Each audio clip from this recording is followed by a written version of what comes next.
Hello बच्चों, let's read the question. The question says which of the following statements is incorrect. हमें incorrect statement को choose करना है. First statement, stroma lamellae have photosystem 1 only and lack NADP reductase enzyme. B grana lamellae have both photosystem 1 and photosystem 2.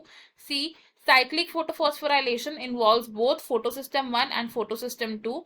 D both ATP and NADPH plus H plus are synthesized during non-cyclic photophosphorylation.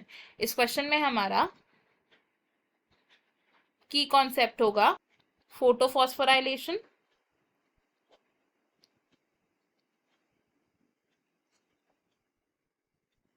Photophosphorylation. Photophosphorylation क्या होता है? जब ATP की synthesis होती है by the use of light. Photophosphorylation दो type की हो सकती है. It could be non cyclic photophosphorylation या फिर साइक्लिक फोटोफॉस्फोराइलेशन.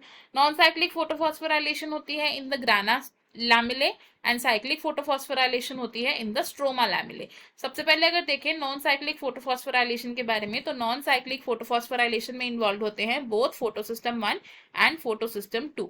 सबसे पहले अरेंज्ड होता है फोटोसिस्टम 2. फोटोसिस्टम 2 का जो लाइट हार्वेस्टिंग कॉम्प्लेक्स है, इसमें प्रेजेंट होता है primary pigment molecule which is chlorophyll a and surrounded by the accessory pigment molecules.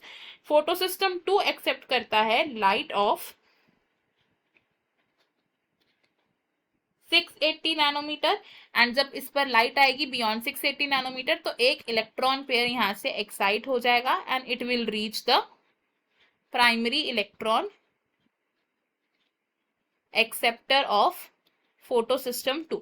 इस प्राइमरी इलेक्ट्रॉन एक्सेप्टर से ये इलेक्ट्रॉन्स मूव करेंगे down the electrochemical potential gradient in the electron transport system and इसके दौरान होगी ATP की synthesis from ADP and inorganic phosphate.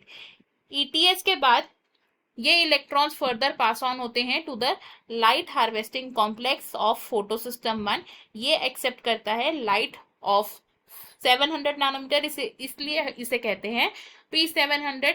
जब इस पर लाइट आएगी तो एक इलेक्ट्रॉन पेयर यहां से भी एक्साइट होगा and it will reach the electron acceptor of photosystem 1.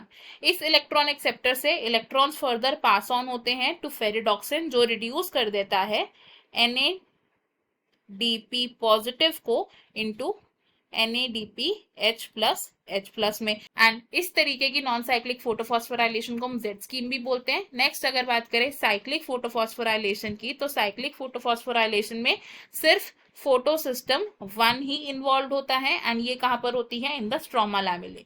Photosystem 1 accept करता है लाइट ऑफ 700 नैनोमीटर को. It is P700. इसके लाइट हार्वेस्टिंग कॉम्प्लेक्स में प्रेजेंट है chlorophyll A molecule and accessory pigments. जब इस पर लाइट आएगी ऑफ अप्रोप्रिएट वेवलेंथ, एक इलेक्ट्रॉन पेयर एक्साइट होकर रीच करेगा टू द इलेक्ट्रॉन एक्सेप्टर. ये इलेक्ट्रॉन एक्सेप्टर फर्दर पास करेगा इलेक्ट्रॉन्स को to ETS which is electron transport system and electron transport system से इलेक्ट्रॉन्स वापस रिसाइकल हो जाएंगे to the light harvesting complex and इस दौरान क्या होगा? ATP की सिंथेसिस होगी from ADP and inorganic phosphate. तो फोटोसिस्टम 1 को रिक्वायरमेंट नहीं है कंटिन्यूअस सप्लाई ऑफ इलेक्ट्रॉन्स की, लेकिन जो नॉन साइक्लिक फोटोफॉस्फोराइलेशन है इसमें होती है continuous supply of electrons and ये कंटिन्यूअस सप्लाई ऑफ इलेक्ट्रॉन्स मिलती है by the photolysis of water which means की वाटर मॉलिक्यूल्स का यहाँ पर ब्रेकडाउन होगा. They will release 4H+ ion, 4 electrons and oxygen का यहाँ से रिलीज हो जाएगा. तो अगर हम अपने ऑप्शंस देखें इसमें से क्या इनकरेक्ट है? It is option c, because cyclic photophosphorylation में सिर्फ फोटोसिस्टम 1 इन्वॉल्व है ना कि फोटोसिस्टम 2. बाकी के ऑप्शंस हमारे यहाँ पर इनकरेक्ट है. I hope you have understood it well. Best of luck. Thank you.